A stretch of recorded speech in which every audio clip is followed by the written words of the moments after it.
Srila Prabhupada again until just a month before his departure in Vrindavan. And I think any devotee that was there at the time can attest to the fact that the Srila Prabhupada we saw then,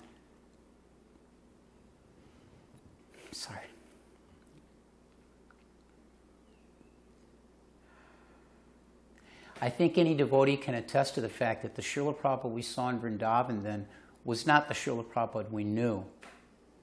The last time I saw Srila Prabhupada was this robust, full-bodied, and then when he came to Vrindavan, it was in his final 8 weeks on the planet, and he was completely withdrawn, and it was really a shock to me. But the thing that really stuck with me was that during that time, because I was a pujari for the deities at that time, I was assisting with Krishna and Balaram noon arti, and they would bring Prabhupada out, and Prabhupada still wanted to come for darshan of the deities. He was still able to be brought out at that time. And the devotees would dance, and Prabhupada took such great pleasure in that. And to me, that was a real lesson that, like Prabhupada said many times, don't think this won't happen to you. But as it was happening, he was still relishing devotional service, coming and seeing the deities, hearing the kirtans, seeing his disciples dance. You know, these were things that were important to him. Circumambulating the deities, you know, they would take him around in the chair like that. After that, shortly thereafter, two things happened. One, personally for me, I caught malaria and I didn't get out of the room for, I think I had malaria for a week or two really badly. And then when I did recover from that, by that time Prabhupada was completely bedridden.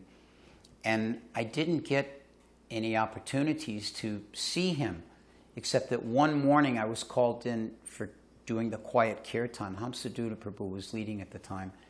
And here was Prabhupada laid out, but still he was speaking the Bhagavatam, you know, giving instructions. And we've all seen these tapes, which are just, you know, heart-wrenching when you see them. But here's Prabhupada preparing to leave this planet, but still preaching to us, still giving it to us, still knowing it's what we needed and had to have in his example as an acharya, and teaching us that don't just lay there and die and, you know, you're drugged up or whatever.